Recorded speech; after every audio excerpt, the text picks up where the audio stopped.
Hello everyone. Blacklist. Mr. Blacklist. And my trusty Bond girl, Ava VaVoom.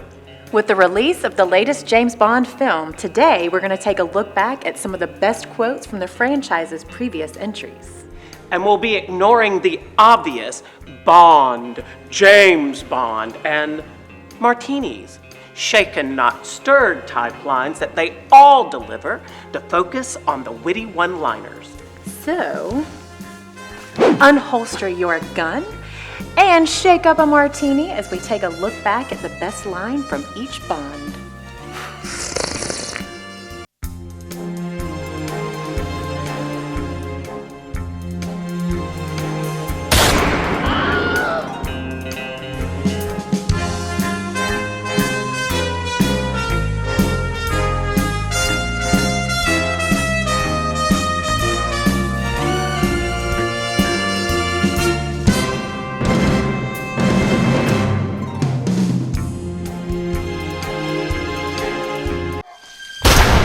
Wow, that one shadow had to weigh at least 42 pounds. Anyway, working our way backward through the iconic actors who have played James Bond, we begin with Daniel Craig. Daniel Craig has produced some of the best lines in James Bond history, and this is yet another one.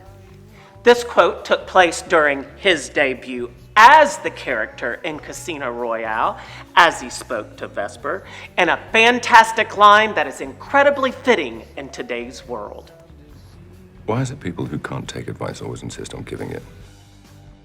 Sounds like someone I know. Our next Bond is the very excellent Remington Steele himself, Pierce Brosnan. The World Is Not Enough gave Bond one of his most infamous, if not hammy, one-liners. After successfully thwarting a plan to cause a nuclear meltdown, Bond and his reluctant assistant, Dr. Christmas Jones, enjoy a little R&R. R&R. They did the nasty, which gave Bond the opportunity to deliver a Christmas joke all wrapped up in a double entendre. What's wrong about you? Yeah? How so?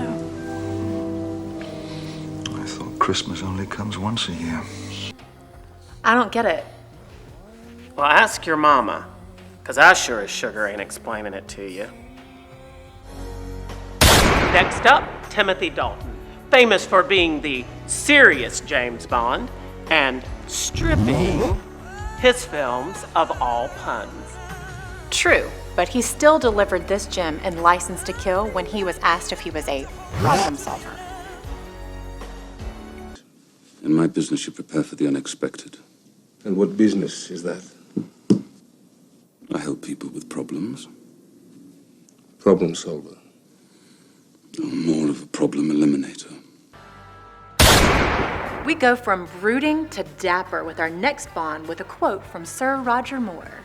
In 1973's film, Live and Let Die, Moore's Bond found himself in a world of voodoo and up against villain Dr. Kananga.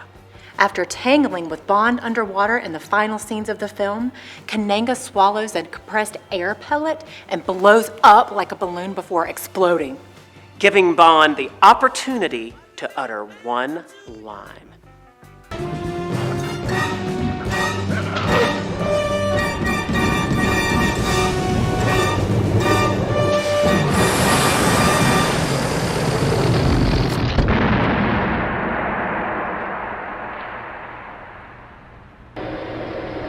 Where's Kananga? Well, he always did have an inflated opinion of himself. Sounds like someone I know.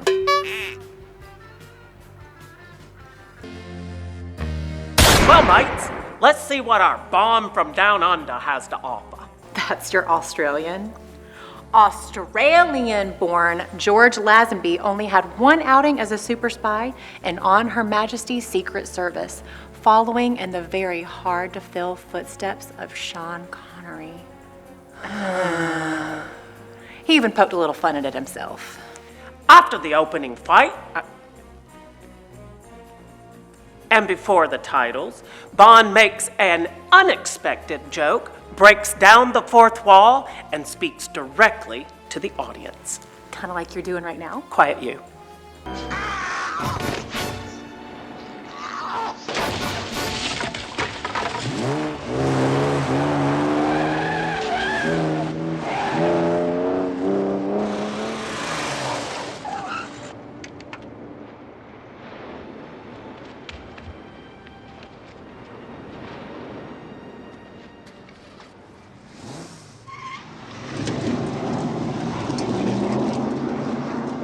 This never happened to the other fella. Last, but certainly not least, the late, great Sean Connery. The embodiment of Bond, Connery was smooth, cool, and on point with his timing. Diamonds Are Forever saw Bond come to none other than Las Vegas. Bond, while admiring Tiffany Case's change of hair color, notices something different.